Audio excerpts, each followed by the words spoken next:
14 अगस्त को अधिक मास का चौथा और सावन माह का छठा सोमवार व्रत रखा जाएगा। ये अधिक मास का अंतिम सोमवार व्रत होगा क्योंकि 16 अगस्त को अधिक मास खत्म हो जाएगा। तो दोस्तों, स्वागत है आपका आपके ही अपने YouTube चैनल संतों की वाणी में, जिसमें हम आपको समय समय पर आने वाले व्रत त्योहारों के बारे में, उनके शुभ मुहूर्त के बारे में, उनकी कथाओं के बारे में बताते रहते हैं। हमारी आज की वीडियो 14 अगस्त को पड़ने वाले सोमवार व्रत के बारे में है, जो कि छठा सोमवार गिना जाएगा। अगर आप व्रत रख रहे हैं तो ये वीडियो अंत तक अवश्य सुने, जिसमें हम इस व्रत की पूजा विधि, समय और कथा और साथ में भगवान भोलेनाथ की आरती के साथ इस वीडियो को पूरा करेंगे, जिससे आपका एक तरह से एक ही इस वीडियो को सुनने पर पूरा व्रत पूरा हो जाएगा। अगर आपने व्रत नहीं भी रखा है तो भी इसको सुनने से आपको अत्यंत पुण्य की प्राप्ति होगी। तो आइए चलते हैं अपने वीडियो के असली मकसद की ओर। कृपया जब आप इसको सुनना शुरू करें तो इसे अंत तक अवश्य सुनें, और अगर थोड़ी सी भी आपको ये वीडियो पसंद आए तो आप इसे लाइक करना ना भूलें। इससे हमारी वीडियो बनाने की मेहनत सफल हो जाती है। आइए चलते हैं अपने वीडियो की तरफ। सावन में पड़ने वाले प्रत्येक सोमवार दिन भोलेनाथ की पूजा आराधना करने और व्रत रखने का महत्व है। इस दिन की यह पूजा व्रत का लाभ मिलता है और सभी मनोकामनाएं भी पूरी होती हैं। इस साल क्योंकि सावन महीने में ही अधिक मास यानी कि मल मास यानी कि पुरुषोत्तम मास लगा है, जिससे सावन के व्रत 4 या 5 से बढ़कर 8 सोमवार व्रत हो गए हैं। 14 अगस्त को अधिक मास का अंतिम सोमवार व्रत, लेकिन सावन मास का छठा सोमवार व्रत रखा जाएगा। वहीं इस दिन अधिक मास की शिवरात्रि भी पड़ रही है, जिससे इसका महत्व और अधिक बढ़ जाता है। हम जानेंगे इसके मुहूर्त के बारे में।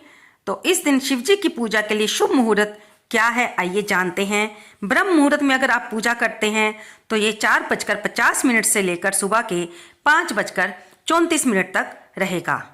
और अगर आप शाम के समय पूजा करते हैं तो ये समय शाम के 7:07 से लेकर 7:29 तक, यानी कि ये गोधूली मुहूर्त रहेगा। और अमृतकाल मुहूर्त सुबह 8:27 से सुबह 10:14 तक रहेगा। इस दिन जो शुभ संयोग बन रहे हैं वो है सिद्धि योग और सर्वार्थ सिद्धि योग। सिद्धि योग 13 अगस्त को 3:56 दोपहर से शुरू होकर 14 अगस्त की दोपहर 4:40 तक रहेगा। और सर्वार्थ सिद्धि योग 14 अगस्त को सुबह 11 बजे से लेकर 15 अगस्त के सुबह 5:50 तक रहेगा।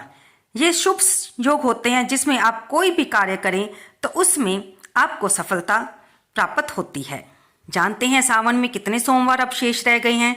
सावन महीने की शुरुआत 4 जुलाई से हुई थी और इसकी समाप्ति 31 अगस्त को होगी, जिसमें कुल 8 सोमवार व्रत रखे जाएंगे। इस साल क्योंकि सावन माह में अधिक मास लगा है, 18 जुलाई से 16 अगस्त तक अधिक मास है। इस तरह से 10 जुलाई, 17 जुलाई, 24 जुलाई, 31 जुलाई और 7 अगस्त को सावन सोमवार के व्रत रखे जा चुके हैं। अब केवल 3 सावन सोमवार व्रत शेष हैं, जिसमें कल सोमवार यानी कि 14 अगस्त को मासिक शिवरात्रि के साथ साथ सावन माह का छठा सोमवार व्रत रखा जाएगा। इसके बाद शिव भगत 21 और 28 अगस्त को अंतिम 2 सावन सोमवार के व्रत रखेंगे। दोस्तों, अगर आप शारीरिक मजबूरी के कारण ये व्रत नहीं भी रख पा रहे हैं तो भी इस वीडियो को सुनने से आपको ऐसा लगेगा कि वीडियो के साथ सुनते सुनते आप भगवान शिव की पूजा कर रहे हैं, उनकी कथा सुन रहे हैं, उनका व्रत के बारे में सुन रहे हैं, उसके व्रत का महत्व सुन रहे हैं। तो इससे भी आपको अत्यंत पुण्य की प्राप्ति होगी। इसलिए हम बार बार कहते हैं कि जब आप कोई हमारी वीडियो सुनना शुरू करें तो उसे अंत तक सुने। क्या पता कौन सी बात आपको दिल में लग जाए और आप अपने भक्ति के मार्ग पर एक कदम और आगे बढ़ जाएं। अब जानेंगे हम सावन सोमवार के व्रत की पूजा विधि। सावन सोमवार के दिन सुबह जल्दी उठकर स्नान आदि करके साफ कपड़े पहन लें और इसके बाद घर पर या मंदिर में जाकर शिवलिंग पर जल अभिषेक करें। इसके साथ ही माँ पार्वती और नंदी जी को भी गंगा जल या दूध चढ़ाएं। शिव जी को बेल, धतूरा, भांग, भस्म, चंदन, अक्षत आदि अर्पित करें या जो भी सामग्री आपके पास उपलब्ध है उसे शिवलिंग पर चढ़ाएं और साथ में माँ पार्वती और गणेश जी की पूजा अवश्य करें।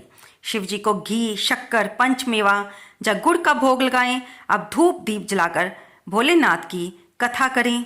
इस व्रत की कथा सुनने के बाद भगवान भोलेनाथ की आरती करें। अगर आप मंदिर नहीं जा सकते तो घर के मंदिर में ही भगवान शिव के स्वरूप पर या फोटो पर षोडशोपचार से यानी कि फल, फूल, माला, दीप, धूप, नैवेद्य चढ़ाकर उनकी कथा सुने और उनकी आरती करें। और अगर आप व्रत रख रहे हैं तो इस व्रत का संकल्प अवश्य लें। हम हर व्रत में आपको बताते हैं कि व्रत का संकल्प कैसे लिया जाता है। दोस्तों, पहले तो हम ये बता दें कि लोग पूछते हैं कि संकल्प के बिना क्या हम व्रत नहीं रख सकते। तो पुण्य तो देखिए दोस्तों उसका मिलता ही है, लेकिन जब हम संकल्प लेकर अपने नाम का, अपने गोत्र का, अपने स्थान का, अपने माता पिता के नाम का उच्चारण करते हैं तो उस व्रत के संकल्प से हमें शक्ति मिलती है और हमें सारा दिन ये स्मरण रहता है कि हमने इस परमात्मा के निमित्त, भगवान के इस स्वरूप के निमित्त आज व्रत रखा है और हमने जो संकल्प किया होता है कि हम इसे निर्जला रखेंगे या फलाहार रखेंगे या फिर एक समय अन्न ग्रहण करेंगे, तो उस व्रत का संकल्प को हम याद रखते हुए उसे और अच्छी तरह से निभाने के लिए प्रयत्नशील रहते हैं।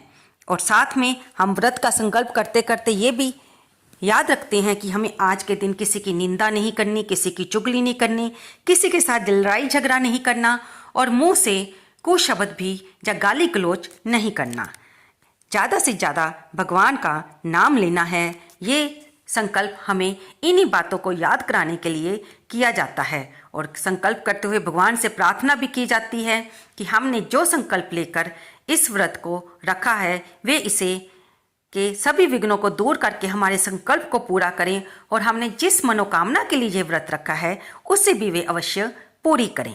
सोमवार के व्रत में संकल्प करते समय अपने दाहिने हाथ पर थोड़े से चावल रख लें या एक फूल रख लें, थोड़ा सा जल डाल लें और थोड़ी सी दक्षिणा रखकर अपने नाम का, अपने गोत्र का, अपने माता पिता का या पति का या उसके बाद अपने जिस स्थान पर आप रहते हैं उसका उच्चारण करते हुए जो दिन उस दिन है व्रत का, जैसे कल सोमवार का व्रत हम रख रहे हैं तो सोमवार का व्रत का नाम लेकर हम उस संकल्प को करेंगे और फिर वो जल धरती पर छोड़ देंगे या फिर जल के लोटे में ही डाल देंगे और दक्षिणा को किसी ब्राह्मण को दे देंगे।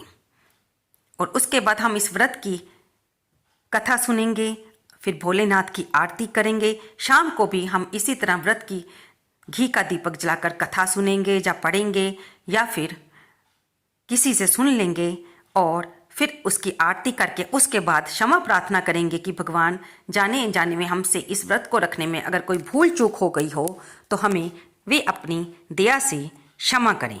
आइए सुनते हैं अब इस व्रत में सुनी जाने वाली कथा। किसी नगर में एक साहूकार रहता था। उसके घर में धन की कोई भी कमी नहीं थी, लेकिन उसके कोई संतान नहीं थी। इस कारण वह बहुत दुखी था। पुत्र प्राप्ति के लिए वह प्रत्येक सोमवार को व्रत किया करता और पूरी श्रद्धा के साथ शिव मंदिर में जाकर भगवान शिव और माँ पार्वती की पूजा अर्चना करता था। उसकी इस भक्ति को देखकर एक दिन माँ पार्वती प्रसन्न हो गई और भगवान शिव से उस साहूकार की मनोकामना पूर्ण करने का आग्रह किया। पार्वती जी की इच्छा सुनकर भगवान शिव ने कहा कि हे पार्वती, इस संसार में हर प्राणी को उसके कर्मों का फल मिलता है और जिसके भाग्य में जो हो उसे भोगना ही पड़ता है। लेकिन पार्वती जी ने साहूकार की भक्ति का मान रखने के लिए उसकी मनोकामना पूर्ण करने की इच्छा जताई। माता पार्वती के बार बार आग्रह करने पर शिव जी ने साहूकार को पुत्र प्राप्ति का वरदान तो दे दिया, लेकिन साथ में कहा कि ये पुत्र केवल 12 वर्ष तक जीवित रहेगा और उसके बाद ये मृत्यु को प्राप्त होगा। साहूकार भगवान शिव और माँ पार्वती की सारी बात सुन रहा था। उसे ना तो इस बात की खुशी थी और ना ही दुख। वह पहले की भांति शिव जी की पूजा किया करता था और करता रहा। कुछ समय के बाद साहूकार के घर एक पुत्र का जन्म हुआ। जब वह पुत्र 11 वर्ष का हो गया तो साहूकार ने उसे उसके मामा के साथ पढ़ने के लिए काशी भेज दिया और उसके मामा को बहुत सा धन देते हुए कहा कि तुम इसे काशी ले जाकर ब्राह्मणों से ज्ञान दीक्षा दिलवाओ और जहाँ पर भी रुकना वहाँ पर मार्ग में यज्ञ करते जाना और ब्राह्मणों को भोजन कराते हुए दक्षिणा देते हुए जाना। दोनों मामा भांजा इसी तरह यज्ञ करते हुए और ब्राह्मणों को दान दक्षिणा देते हुए काशी की ओर चल पड़े। रात में एक नगर पड़ा जहाँ नगर के राजा की कन्या का विवाह था, लेकिन जिस राजकुमार से उसका विवाह होने वाला था वह एक आंख से काना था। राजकुमार के पिता ने अपने पुत्र के काना होने के बात को छुपाने के लिए एक बात सोची। साहूकार के पुत्र को देखकर राजा के मन में विचार आया कि क्यों ना मैं इस लड़के को दूल्हा बनाकर राजकुमारी से विवाह करवा दूं। विवाह के बाद इसको धन देकर विदा कर दूंगा और राजकुमारी को अपने नगर ले जाऊंगा। लड़के को दूल्हे के वस्त्र पहनाकर राजकुमारी से विवाह कर दिया गया, लेकिन साहूकार का पुत्र ईमानदार था, उसे ये बात न्याय संगत नहीं लगी।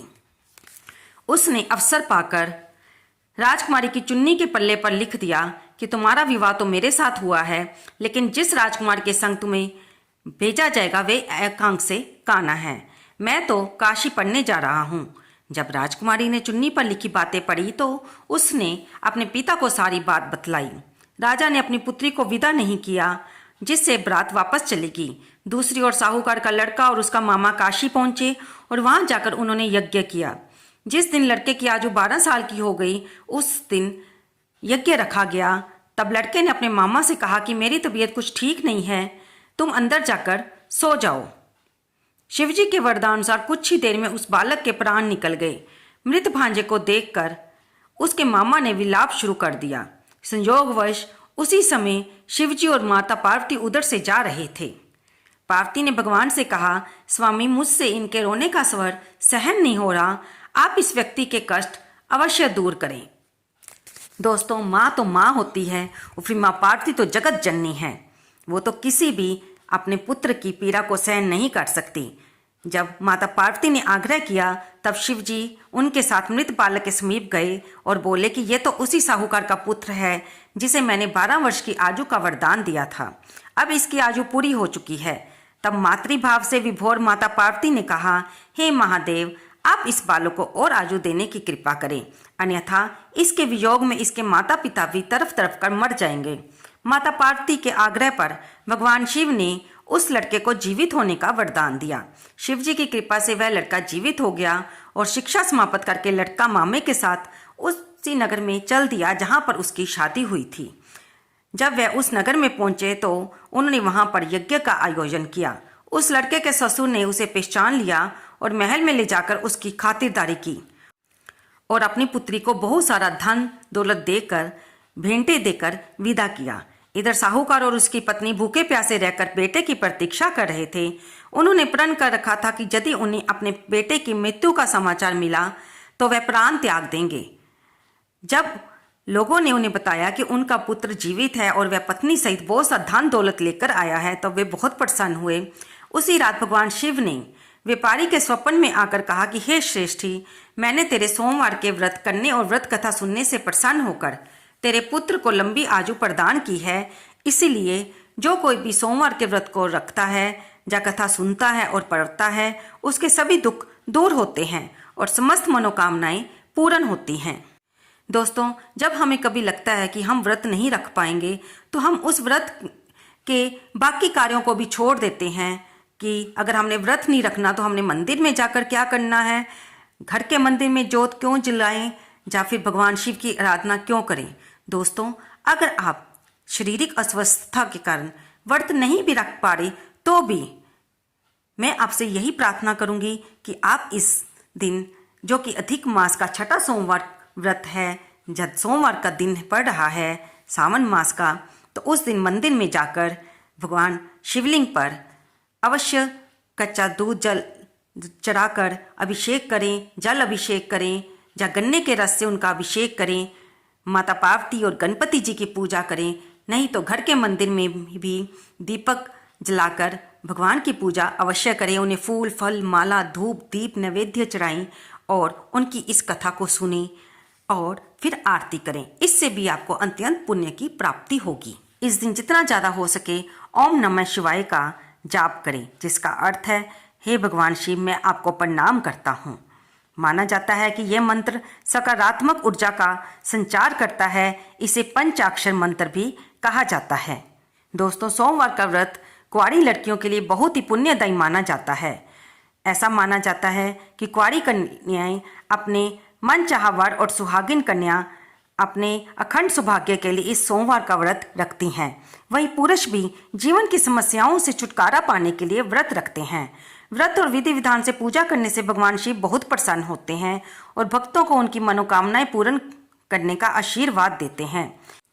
दोस्तों, क्योंकि कल मासिक शिवरात्रि भी है, तो हम इसी वीडियो में आपके लिए ये कथा भी लाए हैं, ताकि एक ही वीडियो सुनकर आप दोनों कथाओं को सुनकर अत्यंत पुण्य की प्राप्ति कर सकें और कोई भी ऐसी जानकारी हमने इस वीडियो में नहीं छोड़ी है जिससे आपका सावन का यानी कि अधिक मास के ये आखिरी सोमवार का व्रत संपूर्ण ना हो।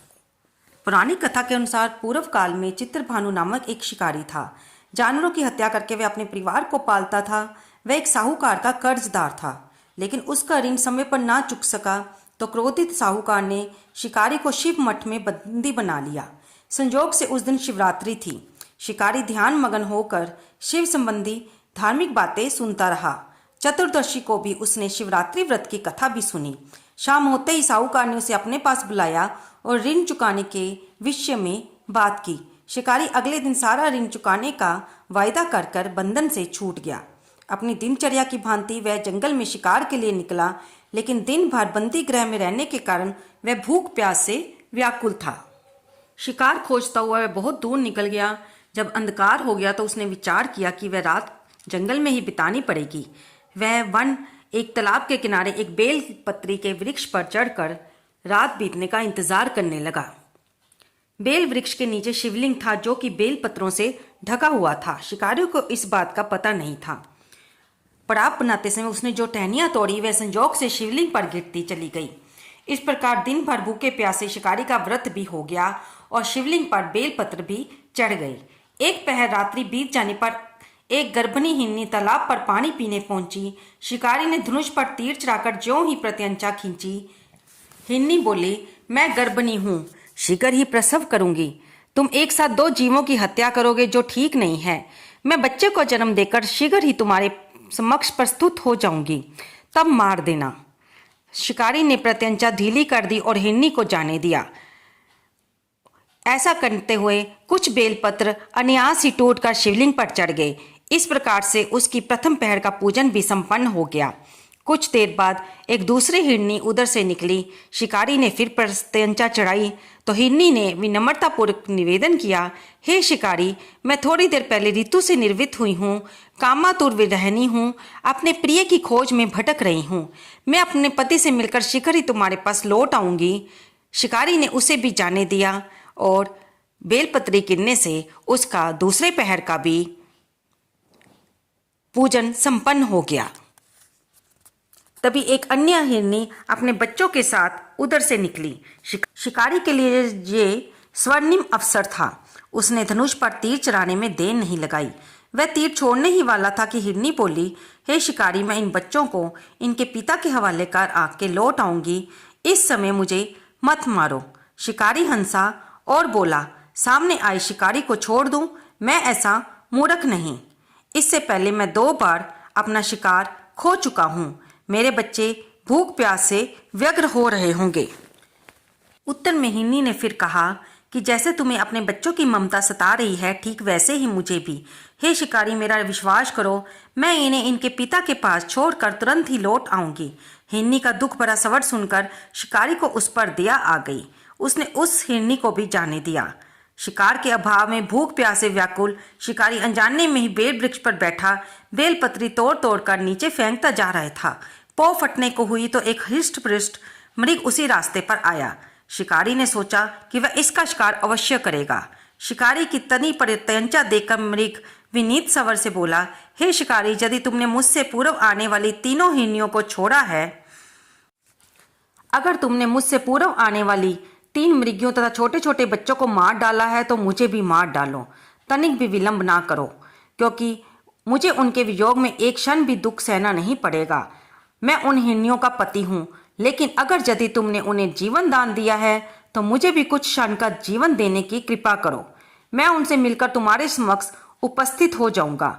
मृग की बात सुनते ही शिकारी के सामने पूरी रात का घटना चक्र घूम गया और उसने सारी कथा मृग को सुना दी। तब मृग ने कहा, मेरी तीनों पत्नियां जिस प्रकार प्रतिज्ञाबद्ध होकर गई हैं, मेरी मृत्यु से अपने धर्म का पालन नहीं कर पाएंगी। अतः जैसे तुमने उन्हें विश्वास पात्र मानकर छोड़ा है, वैसे ही मुझे भी जाने दो। मैं उन सब से के साथ तुम्हारे सामने शीघ्र ही उपस्थित होता हूँ। शिकारी ने उसे भी जाने दिया। इस प्रकार सुबह हो गई और सारा रात दिन उपवास, रात्रि जागरण, शिवलिंग पर बेलपत्र चढ़ने से अनजाने में ही शिवरात्रि की पूजा पूर्ण हो गई थी और अनजाने में ही पूजन का परिणाम उसे तत्काल मिला। उसका भगवान की भक्ति से करने से हृदय निर्मल हो गया, हिंसक हृदय भी परिवर्तित हो गया। और जब मृग सब परिवार शिकारी के समक्ष उपस्थित हुआ तो जंगली पशुओं के बीच सत्यता, सात्विकता और सामूहिक प्रेम भावना देखकर शिकारी को बड़ी ग्लानि हुई। उसने मृग परिवार को जीवन दान दे दिया और उसे शिवलोक की प्राप्ति हुई। शिवजी की कृपा से अपने इस जन्म में राजा चित्रभानु अपने पिछले जन्म को याद रख पाए तथा महाशिवरात्रि के महत्व को जानकर उसका अगले जन्म में भी पालन कर पाए। तो दोस्तों, ये थी मासिक शिवरात्रि की कथा। अब हम दोनों कथाओं के बाद, भगवान की पूजा के बाद, और हम भगवान शिव की आरती सुनेंगे। आइए मिलकर करते हैं भगवान शिव की आरती और उसके बाद हम भगवान शिव के सामने अपने व्रत में हो जाने वाली जाने जाने भूल चूक के लिए क्षमा प्रार्थना भी करेंगे। ओम जय शिव ओंकारा, भोले हर शिव ओंकारा, ब्रह्मा विष्णु सदाशिव, ब्रह्मा विष्णु सदाशिव, हर गंगे धारा। ओम जय शिव ओंकारा। एकानन चतुरानन पंचानन राजे, भोले पंचानन राजे, हंसासन गरुडासन, हंसासन गरुडासन, वृषवाहन साजे। ओम जय शिव ओंकारा। दो भुज चार चतुर्भुज, 10 भुज ते सोहे, भोले 10 भुज ते सोहे, तीनों रूप निरखता, भोला जी का रूप निरखता, त्रिभुवन जन मोहे। ओम जय शिव ओंकारा।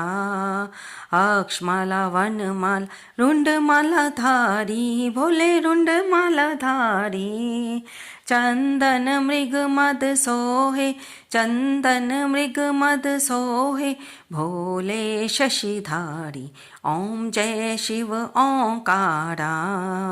श्वेतांबर पीतांबर बागंबर अंगे, भोले बागंबर अंगे, सनकादिक ब्रह्मादिक, सनकादिक ब्रह्मादिक, भूतादिक संगे। ओम जय शिव ओंकारा। कर में श्रेष्ठ कमंडल, चक्रत शूल धरता, भोले चक्रत शूल धरता, सुख करता दुख हरता, जग करता जग हरता, जग पालन करता। ओम जय शिव ओंकारा। ब्रह्मा विष्णु सदाशिव, जानत अविवेका, भोले जानत अविवेका, प्रणवाक्षर के मध्य, ओमाक्षर के मध्य, ये तीनों एका। ओम जय शिव ओंकारा। काशी में विश्वनाथ विराजे, नंदा ब्रह्मचारी, भोले नंदा ब्रह्मचारी, नित्य उठ भोग लगावे, भोले जी के दर्शन पावे, महिमा अति भारी। ओम जय शिव ओंकारा। त्रिगुण शिव जी की आरत जो कोई नर गावे, भोले जो तेरे दर आवे, कहत शिवानंद स्वामी, जपत हरि हर स्वामी, मनवांछित फल पावे। ओम जय शिव ओंकारा, ओम जय शिव ओंकारा, भोले हर शिव ओंकारा। ब्रह्मा विष्णु सदाशिव, ब्रह्मा विष्णु सदाशिव, हर गंगे धारा। ओम जय शिव ओंकारा। धन्यवाद दोस्तों।